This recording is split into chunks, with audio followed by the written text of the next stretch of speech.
iléeṣẹ́ Premier FM 93.5 ètò tí ọpọ́n sùn kàn ní Nurul Islam.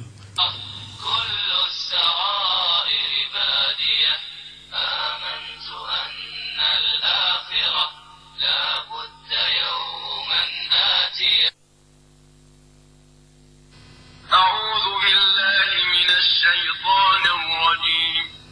بسم الله الرحمن الرحيم الله نور السماوات والأرض مثل نوره كمشكاة فيها مصباح المصباح في زجاجة الزجاجة كأنها كوكب دري يوقد من شجرة مباركة زيتونة لا شرقية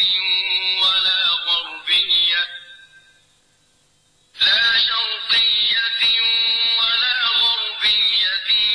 يكاد زيتها يضيء ولو لم تمسسه نار نور على نور يهدي الله لنوره من يشاء ويضرب الله الأمثال للناس والله بكل شيء عليم. أعوذ بالله من الشيطان الرجيم بسم الله الرحمن الرحيم الحمد لله وكفى والصلاة والسلام على رسوله المجتبى وآله وصحبه أجمعين. adúpẹ́ ní ọ̀dọ̀ Ọlọ́run atọrọ ìkẹ́ àti ìgẹ̀ fún Ànábì wa Muhammad. Èyí ni ètò yín ètò wa Nurul Islam, ètò tí a pínyàmá rẹ̀ ní ìrántí mama wa Alhaja Elizabeth Babatunde ilé Gomboro Àbọ̀rẹ́rìn lérúwà nípínlẹ̀ Ọ̀yọ́ wa ní níbí yìí. Wọ́n ní adájọ́ máyẹ̀hùn adájọ́ máṣe asọ̀rọ̀ máyẹ̀ ìjọ tó nítọ̀ ń bá sọnù wíwá láàwárù wọn o. Ní ìjẹjọ́ láǹfààní láti darapọ̀ mọ́ wa lórí ètò kìí ṣe ẹjọ́ wa iná mànàmáná ń lọ ṣe mànàmáná ládùúgbò bíi tí ó ti yẹ káti gbóhùn sí afẹ́fẹ́. So ẹ má bínú akínkù ọdún à ń bẹ Ọlọ́run bá subhanahu wa ta'ala kó má fi ọdún eléyìí kó má fi ṣe òpin fún ẹnì kọ̀ọ̀kan wa. Àdúrà wa ni wípé kullu amin wa antum bi khair. Bákan náà a tún ṣe ládùúrà wípé gbogbo ń tá a ṣe nínú Ramadan pátá kọ́lọ́n bá kọ́ tẹ́wọ́ gbà á lẹ́sìn fún wa níwọ̀nba bá a ṣe máa ṣe kọ́lọ́n kó gbà á lẹ́sìn fún wa. Taqabbalallahu minna wa minkum wa ja'alana wa iyyakum minal aidina al-faizin. Lálẹ́ tòní lágbára Ọlọ́run ọba ó dàbí ni pé èmi nìkan ni mo dá wá, èmi àti olóòtú ń lọ níwájú, èmi náà wá ń gbẹ́ tẹ̀lé wọn lẹ́yìn àdìjọ wá sí orí ètò. Ìtumọ̀ eléyìí ni pé a ní láǹfààní láti gbóhùn bàbá wa bàbá àdùnnú bàbá àlùbáríkà, a ní láǹfààní láti gbóhùn wọn lálẹ́ tòní. Bákan náà Ustadh wa Hiskil Hamza a ní láǹfààní láti gbóhùn tí a náà lónìí. Àwọn ètò kan tó pàtàkì púpọ̀ òun lèyí tó ṣe wípé wọ́n á lọ, so ẹ má bínú. So lágbára Ọlọ́run ọba èmi pẹ̀lú yín ni lágbára Ọlọ́run ọba lálẹ́ ètò ní àkórí ń tá fi máa ràn wá létí. Ó ní àkọlé kan tá a pè ní mu'jizatun nabiyyi sallallahu alayhi wa sallam, àwọn nǹkan ìmọ̀ àwọn nǹkan ìyanu èyí tí Ọlọ́run ọba subhanahu wa ta'ala tó jẹ́ ọgbà ọwọ́ Ànábì wa Muhammad tó jẹ́ ọgbà ọwọ́ rẹ̀ sẹ́lẹ̀. Tá bá ń sọ nípa mu'jizati rasul ìwọ̀nba ń tá a bá lè sọ ń bẹ̀ nìkan láàkàn sọ tá a kàn rọra fi yókù tá a kàn rọra fi tì, látàrí wípé àwọn tọ́lọ̀ ń ṣe fáwọn ànábì Ọlọ́run tó síwájú ọ̀pọ̀lọpọ̀ rẹ̀ lọ́lọ́run tó ṣe fún ànábì wa Muhammad sallallahu alayhi wa sallam. Kódà àwọn kan bẹ léyìí tó sì pé Ọlọ́run ṣe fún ànábì wa ṣùgbọ́n tí ò ṣe fún àwọn ànábì Ọlọ́run tí wọ́n ti síwájú. Kó tó di pa máa lọ sínú mu'jizatu rasul, àwọn àkíyèsí bíi mélòó kan ó ń bẹ léyìí tó sì pé mo fẹ́ ká kọ́kọ́ gbọ́ yé ná. Ohun tí kákọ́ mà ní wípé kò sí ànábì Ọlọ́run kan àbójúsí Ọlọ́run kan tọ́lọ́run bọ́ ràn sáyé àfi kó jẹ́ wípé Ọlọ́run bá yóò fi mu'jiza nǹkan ìmọ̀ nǹkan tó ṣe wípé ọ̀tayọ̀ ntọ́mọ̀ ẹ̀dá nìkan tó lè mú wá Ọlọ́run á máa jẹ́ kó gba ọwọ́ wọn sẹ́lẹ̀. Lápèjúwe anabi ọlọ́run Musa alayhi salatu wa salam ọlọ́run fún ní pọ̀pá bákan náà ká tọwọ́ bọ abíyá kí bí ìmọ́lẹ̀ tẹ́nìkan ò ní lè síjú wò kó sì di pé yóò máa ti ibẹ̀ jáde. ọlọ́run wa máa ń rán anabi ọlọ́run kọ̀ọ̀kan pẹ̀lú àwọn mu'jiza ní ìbámu sí ti bá ń ṣẹlẹ̀ ládùúgbò ibi tí ọlọ́run bá rán wọn sí. fún àpẹẹrẹ anabi Musa àwọn tọ́lọ́run ọba tí ó rán wọn sí wọ́n nígbàgbọ́ púpọ̀ nípa idán tọ́lọ́run ọ̀dà táyé pé òpìdá bá nìyí idán tó ju idán lọ eléyìí kìí ṣe idán ṣùgbọ́n mu'jiza ni ọlọ́run wá fún anabi Musa alayhi salatu wa salam. àwọn òpìdá Fíráúnà wọ́n da idán wọn ejò ọ̀gá bí òkè ẹ̀rù fẹ́ bá anabi Musa gan alayhi salatu wa salam. kọ́lọ́run wá ní ọ̀yá pọ̀pọ̀wọ́ rẹ̀ sọ́ọ̀lẹ̀ ibi tó ti lónìí ó sì sọ́ọ̀lẹ̀ fàyídà hiya talqafu ma yafikun gbogbo ntí a ti panidán pátá ọ̀pá anabi Musa tó dejò ó ìsá gbogbo ejò ń jẹ pátápátá débi wípé àwọn òpìdá gangan wọ́n gbà wípé èèmà lélẹ́yìí kìí ṣe ọmọ ẹ̀dá ènìyàn ẹnìkankan ọmọ sọ fún wọn fúnra wọn fa'ulqiya as-saharatu sajidin fúnra wọn ní awúlẹ̀ wípé amanna bi rabbi Musa wa Harun ọlọ́run tó rán níbi Musa àti Haruna ṣe agbọ́lọ́wọ́ bá wọn agbàgbọ́ o. Fíráúnà dẹ́rù bá wọn tí wọ́n ní kò sí ní tó ṣe lẹ́yìn tá a ti ródodo a lè padà mọ́. yẹn ni pé n ta fẹ́ fàyọ ni wípé àwọn mu'jizat àwọn nǹkan ìmọ̀ tí ń tọwọ́ àwọn ànábì ọlọ́run ṣẹlẹ̀ ìkíní ni wípé káwọn èèyàn kan lè bá àgbà wọn gbọ́ lódodo. ẹlẹ́ẹ̀kejì tó wà ní wípé àwọn mu'jizat tí ń ṣẹlẹ̀ lọ́dọ̀ wọn yìí kìí ṣe ọwọ́ wọn o kìí ṣagbára wọn o kódà tí lórí ànábì Ìsá alayhi salatu wa salam tá a mọ̀ sí Jésù gbogbo àwọn nǹkan èèmà èyí tọ́tọ́wọ́ tiẹ̀ náà ṣẹlẹ̀ lílajú afọ́jú ni ẹ̀ńtàrà rẹ̀ ọ̀dá aláàárẹ̀ ọlọ́jọ́ pípẹ́ ká fún wọn ká bẹ lọ́wọ́n ba kí wòsàn kó dé sí wọn ẹni tí ò ríran rárá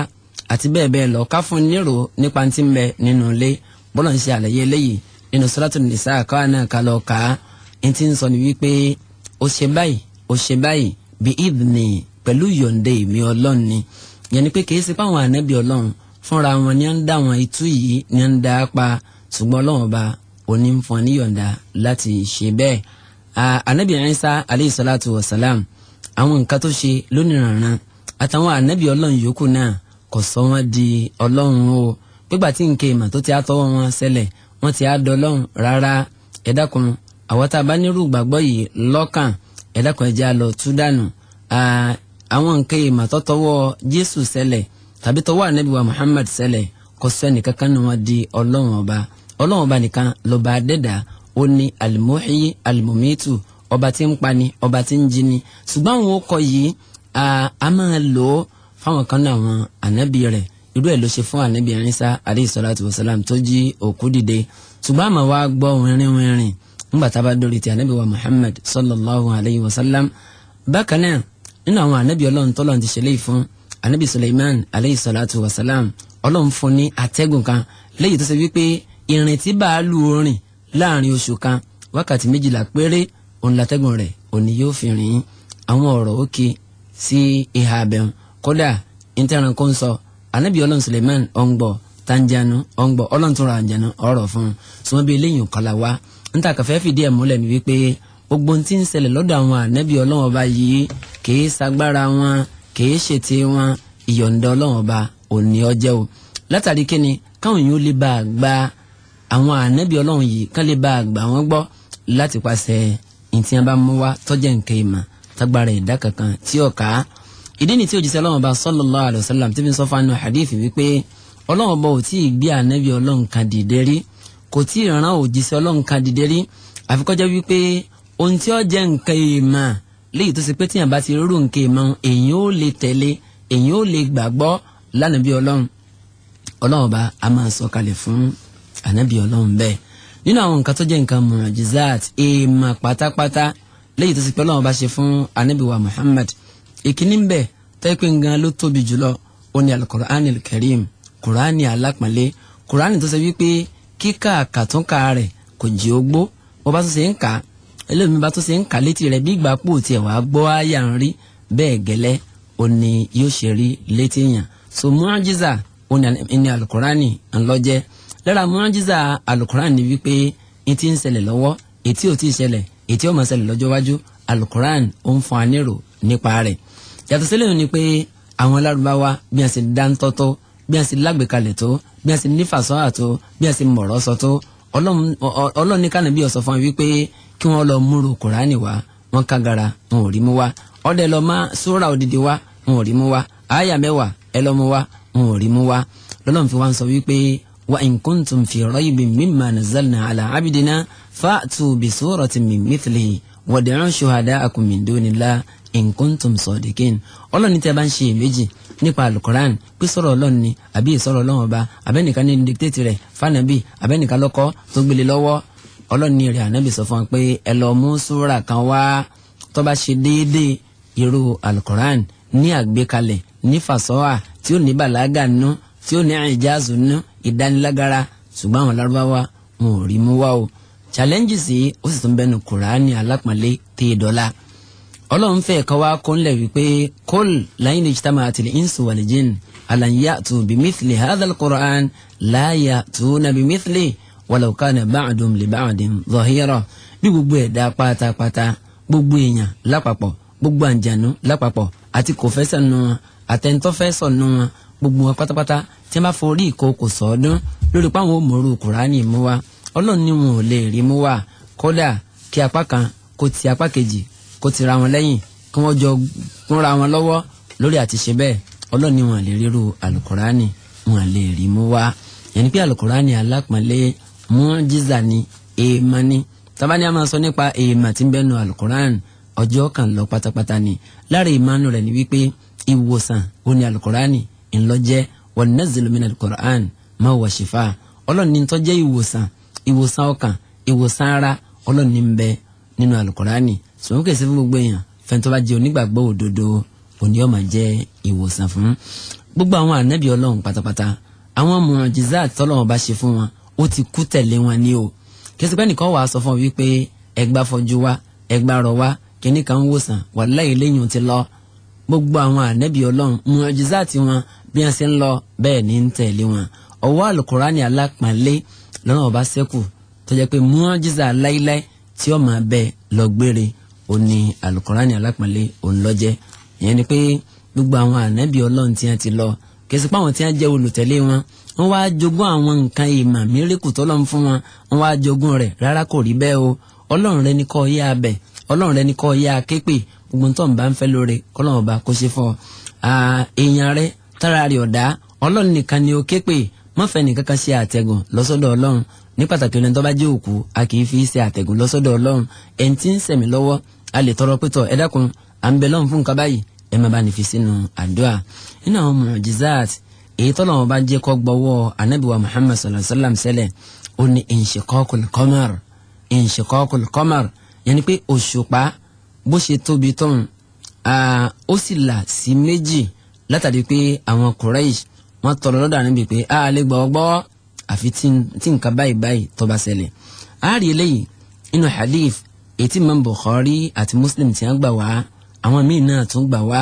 wọ́n gbà látọ̀dọ̀ Anas bin Malik ọlọ́mùbá níyọnu sí anna ahla Makkata sa'alu Rasulallahi sallallahu alayhi wa sallam an yuriyahum aya. àwọn ará Mẹ́kà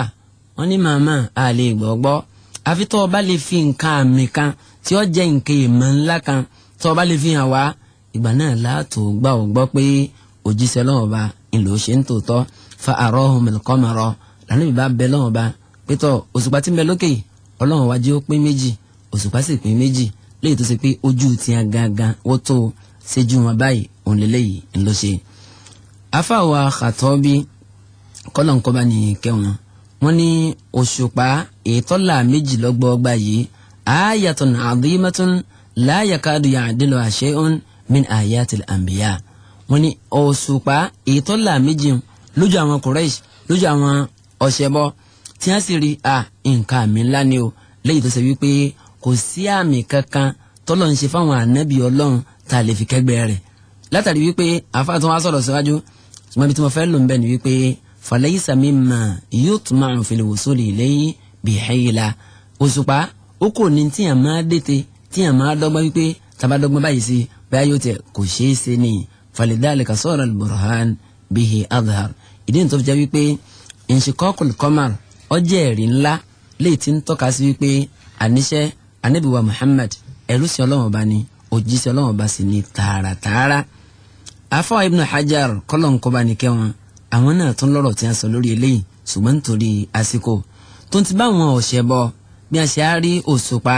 léyìí tó ṣe pé ó pín méjì níṣẹ́jú wọn tó ń ti bẹ́ẹ̀ náà wọn máa gba Ànábì wa Muhammad wọn máa gbàgbọ́ lódodo dípò kí wọ́n gbàgbọ́ ní tí wọ́n wí ni wípé saharana Muhammadun Muhammadu ti á di òpè dání ìsìn ó fi jújú ó fi bọ̀ á lójú kò sí ẹ̀jẹ̀ àmàntí tó ń ṣẹlẹ̀ mọ́ kò jẹ́ àmàntí ń tó ṣẹlẹ̀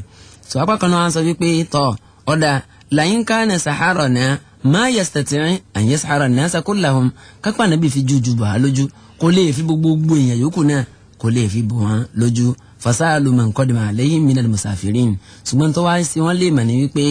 àwọn arìnrìn àjò tí a dé ọ̀dọ̀ wọn àbí alẹ́ rẹ̀ pé ǹjẹ́ òṣùpá sópin méjì nítòótọ́ ṣẹṣẹ rí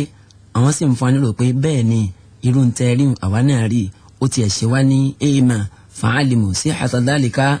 wa tayaqanuhu so wọ́n mọ̀ pé òdodo ni wọ́n mọ̀ àmọ̀dájú rẹ̀ ṣùgbọ́n tó ń ti bẹ́ẹ̀ náà wọ́n gba Ànábì wa Muhammad wọ́n gbàgbọ́ lódodo. lára àwọn nǹkan ìmọ̀ èyí tó tọwọ́ Ànábì wa Muhammad sallallahu alayhi wa sallam ṣẹlẹ̀ lára rẹ̀ òun láti rí takfirul ma kómi kékeré kásọ̀dí púpọ̀ wa nab'uhu min bayni asabi'ihi ash-sharifati sallallahu alayhi wa sallam àti bí omi bó ṣe bẹ̀rẹ̀ sí ní sun jáde nínú àwọn ọmọ níka Ànábì wa Muhammad sallallahu alayhi wa sallam àfi bí sẹ́lẹ̀ ru inú òjò nígbàtí ilẹ̀ bá kọ́ omi àwọn sẹ́lẹ̀ ru rẹ̀ ti bá ń jáde ń ta lè fi omi tí ń sun láti bí ìka Ànábì wa Muhammad ń ta lè fi wénu. afáwa Qurtubi kọ́lọ̀nkọ́ba nìkẹ́ wọn ni qissatu nab'il ma min bayni asabi'ihi wọn ni àwọn ìtàn tó wá lórí wípé omi sun jáde láti bí ìka Ànábì wa Muhammad sallallahu alayhi wa sallam kìí ṣe ẹ̀ka mà takarrarat minhu fi mawatin 'idda eléyìí ṣẹlẹ̀ láwọn àyè oríṣiríṣi lára àwọn ètí àwárí àkọọ́lẹ̀ rẹ̀ òun lè ti Imam Bukhari àti Muslim tí a gbà wá látọ̀dọ̀ Jabir ọmọ Abdullah kọ́lọ̀nkọ́ba ní yọ́nú sí ó ní atasha an-nasu yawmal Hudaybiyah ó ní ọdún Hudaybiyah ìyẹn ní ọdún tó ṣe wípé wọ́n kọ̀ fánàbí àtàwọn mùsùlùmí láti lọ ṣe umra nílùú Mákà tí wọ́n wá gbé ìwé àdéhùn kan tó wá ṣẹlẹ̀ láàrin àwọn mùsùlùmí àtàwọn òṣèbọ so lọ́dún yẹn àwọn èèyàn ògbẹ́gbẹ́ wọn kọjá wẹ́rẹ́wẹ́rẹ́ wan nabiyyu sallallahu alayhi wa sallam bayna yadayhi rikwa ṣùgbọ́n òjíṣẹ́ náà bá sallallahu alayhi wa sallam lọ́jọ́ náà lọ́hùn níwájú rẹ̀ igbá kékeré kan ó ń bẹ lọ́wọ́ Ànábì ó ń bẹ wájú rẹ̀ igbá yìí wọ́n ṣe láti bí àwọ̀ tayyib fatawaddaha Ànábì bá ṣe àlùwàlá ní tiẹ̀ fajahasha an-nas nahwaha láyìn bá ń bọ̀ wá sọ́dọ̀ Ànábì wa Muhammad sallallahu alayhi wa sallam faqal ma lakum Ànábì ní kí ni tó ṣẹlẹ̀ kí ló dé qalu laysa indana ma'un natawaddau bihi kò sómi èyí tá a fi ṣe àlùwàlá eré òjíṣẹ́ Ọlọ́run bá wala nashrabu kódà kò sómi èyí tá a mu kọjá omi kékeré èyí tí mẹ́ wájú rẹ̀ Ànábì tó tá a mọ̀ pé ó ti fi ṣe àlùwàlá kí ni tánàbí wá ṣe faja'ala al-ma' ntànàbí wá ṣe ni wípé fawada'a yadahu fi rikwa Ànábì wá ti ọwọ́ bọ inú gbá kékeré èyí tí mẹ́wájú rẹ̀ ta ni ẹ ṣe láti bí awọ Ànábì tọwọ́ bàbá yìí faja'ala al-ma'u yathuru min bayni asabi'i báyìí ni omi ṣe bẹ̀rẹ̀ sí ní tú jáde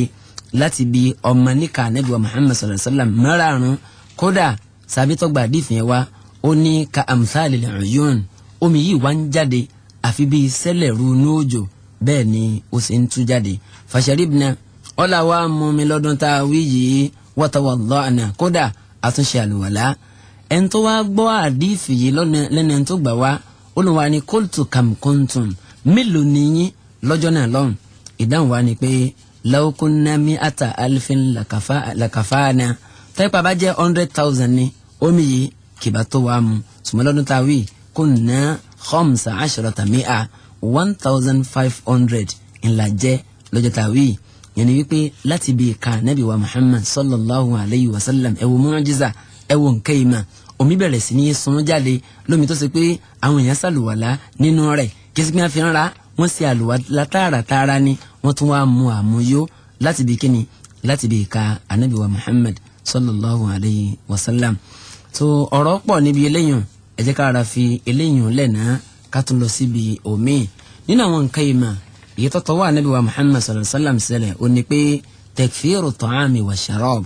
omi tí oúnjẹ tí ò tó nǹkan àti nǹkan mímu tí ò tó nǹkan rárá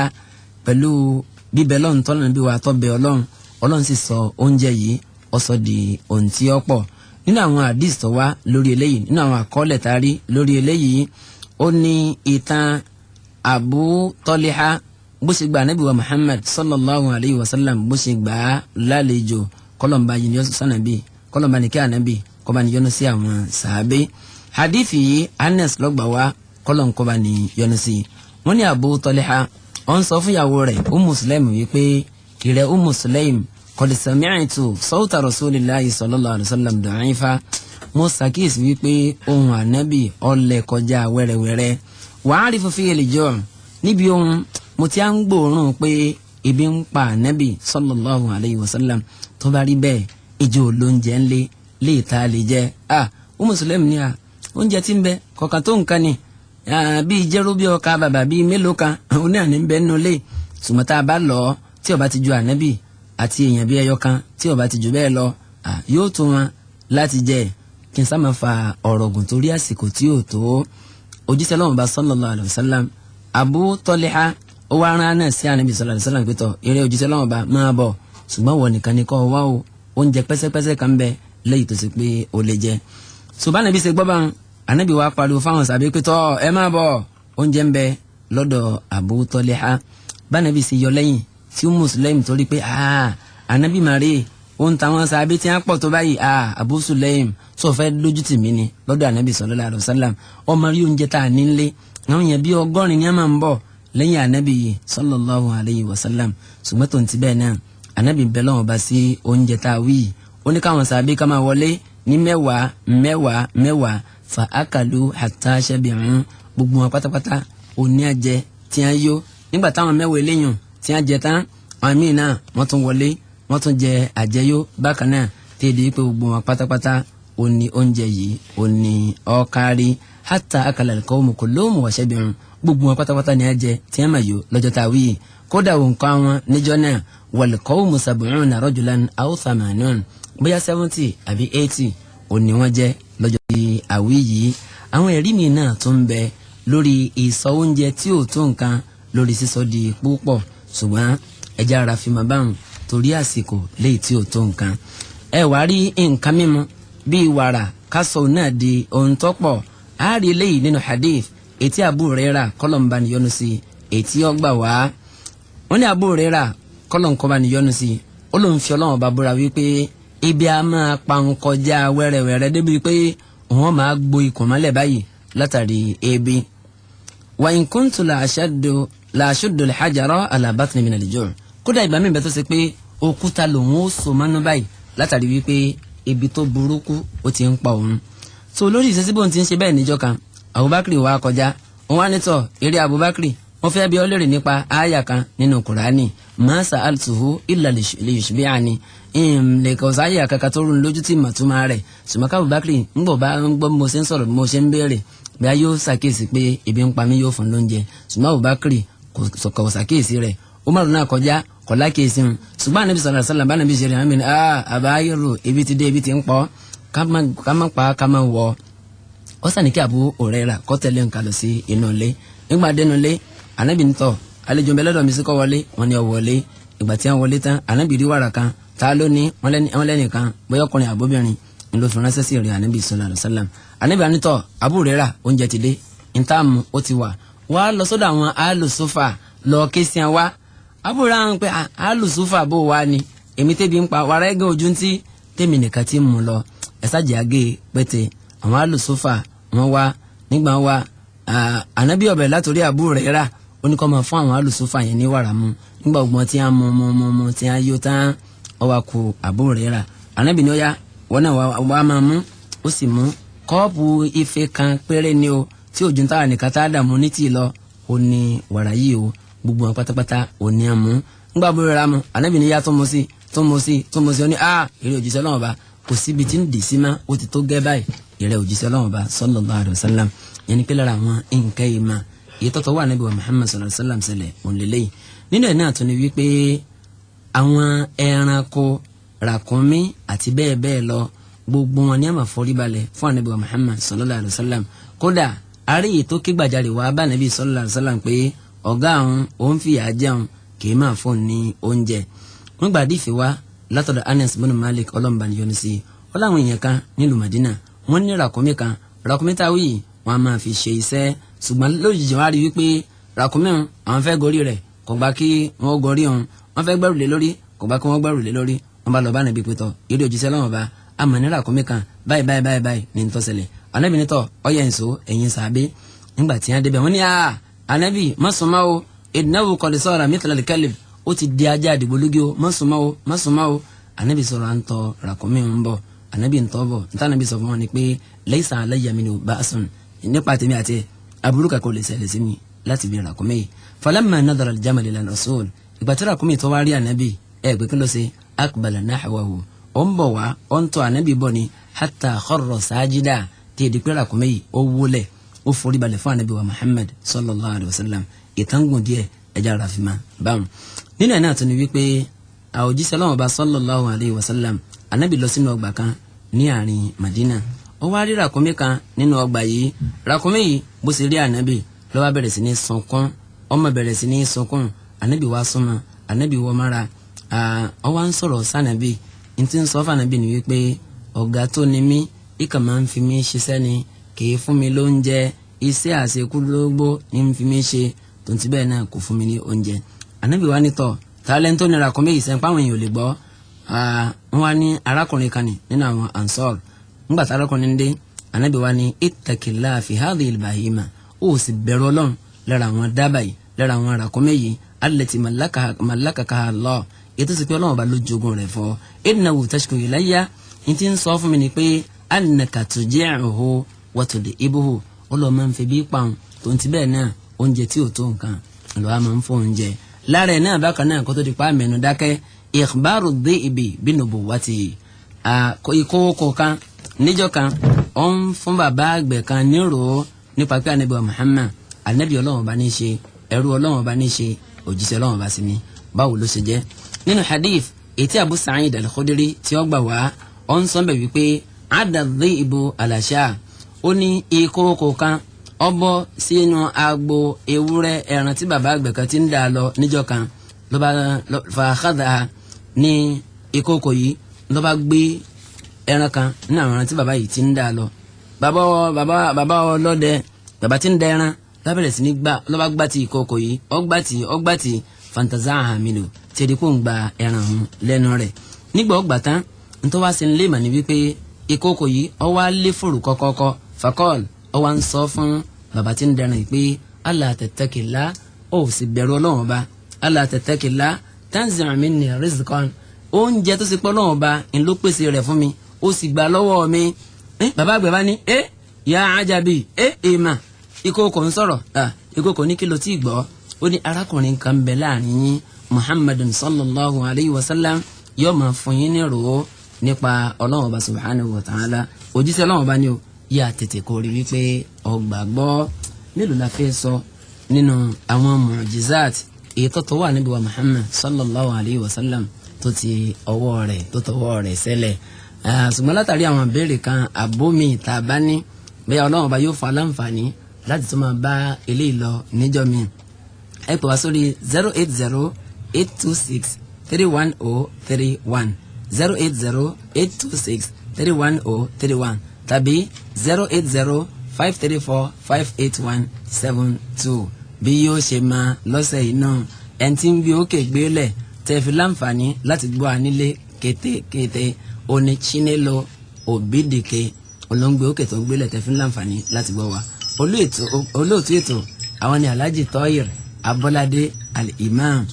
títí ọjọ́ mẹ́jọ lágbára Ọlọ́run Ọba àsìkò ti lọ títí ọjọ́ mẹ́jọ lágbára Ọlọ́run Ọba lọ́lọ́run fún aláǹfààní láti tó tẹ̀síwájú títí ọjọ́ mẹ́jọ náà màá sàlámà.